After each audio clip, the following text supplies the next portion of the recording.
नमस्ते, मेरा नाम है अभिनय आकाश और आप देखना शुरू कर चुके हैं प्रभा साक्षी का खास कार्यक्रम मोस्ट रिलायबल इन्फॉर्मेशन यानी एमआरआई।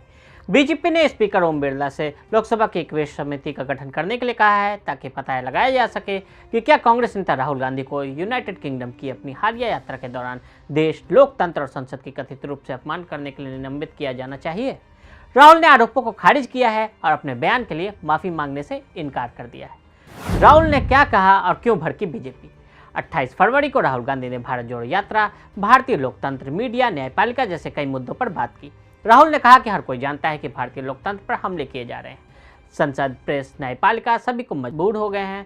6 मार्च को चैथम हाउस में एक चर्चा के दौरान राहुल गांधी ने कहा कि एक भारतीय समस्या है कि सबको लगता है कि समाधान अंदर से आएगा, लेकिन लोकतंत्र का मतलब ये होता है कि लोगों की सहमति से हर काम हो। ऐसे में ये लोकतंत्र का पतन होने जैसा है। भाजपा के अनुसार राहुल ने अपमानजनक और टिप्पणियां की और उन्हें बदनाम करने के लिए सोची समझी कोशिश की और विदेशी धरती पर भारतीय संस्थाओं के बारे में एक अप्रिय कहानी भी फैलाई। क्या राहुल ने जो कहा वह संसद के विशेषाधिकार का हनन है?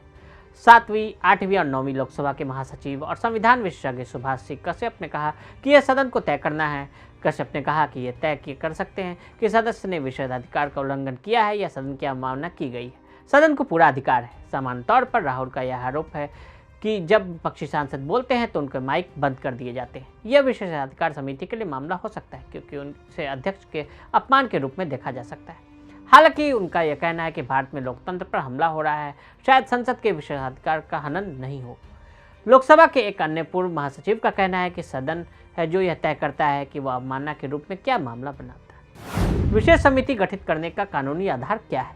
कश्यप ने कहा कि यहाँ भी सदन सर्वोच्च है। सदन एक समिति का गठन कर सकता है और उसके संदर्भ में कई शर्तें तय कर सकता है। यह पूरी तरह से उसकी शक्ति के भीतर है। लोकसभा के पूर्व महासचिव पीजीटी आचार्य ने कहा कि ऐसी समिति की स्थापना और उसके संदर्भ की शर्तों के लिए एक प्रस्ताव लाकर एक विशेष समिति का गठन किया जा सकता है। आचार्य ने कहा कि किसी को भी इसके लिए दंडित किए जाने से पहले अपराध को परिभाषित करना होगा। उन्होंने कहा कि 2008 में नोट के बदले वोट घोटाले की जांच के लिए जिस तरह की समिति गठित की गई थी, उसी तरह की एक समिति का गठन जांच और सांसद को दंडित करने के लिए किया जा सकता है। लोकसभा की आचार समिति में सदस्यों के नैतिक आचरण को देखने के लिए एक तंत्र पहले से मौजूद है।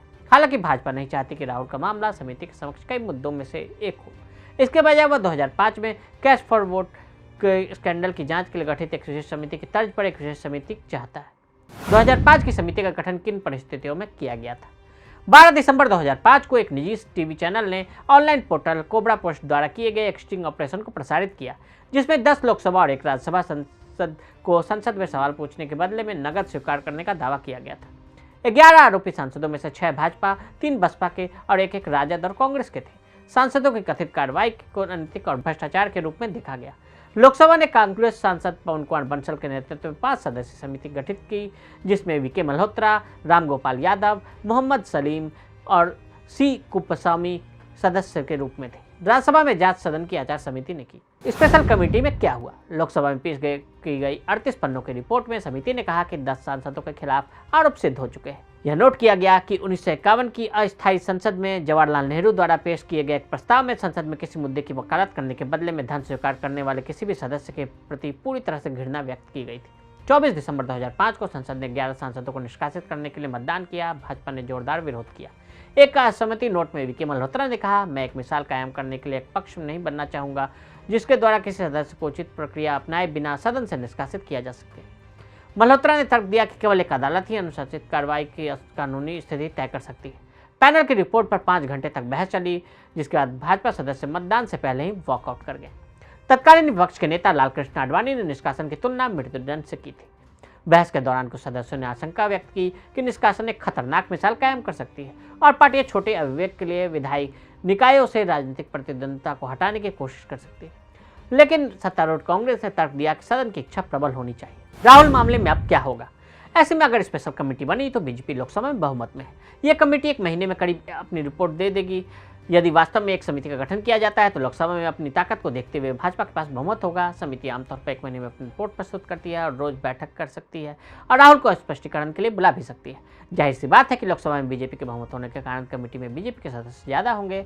वो अगर राहुल को लोकसभा से निलंबित करने की सिफारिश करते हैं, इस पर वोटिंग होती है तो मामला बीजेपी के पक्ष में जाएगा, यानी वो राहुल को निलंबित करने को लेकर जो चाहते हैं वो हो जाएगा। कुछ पर्यवेक्षकों का मानना है कि पार्टी केवल उन पर दबाव बनाए रखना चाहती है। वास्तव में सत्ताधारी पार्टी के कुछ सांसदों को डर है कि निलंबन राहुल की जनता की सहानुभूति और राजनीतिक आकर्षण हासिल कर सकता है। आज के लिए बस इतना ही। दे इजाजत। ऐसे रिपोर्ट्स को देखने के लिए प्रभा साक्षी के साथ लगातार बने रहें। वीडियो को देखने के लिए फेसबुक ट्विटर पर फॉलो करें, यूट्यूब पर प्रभा साक्षी को सब्सक्राइब करें।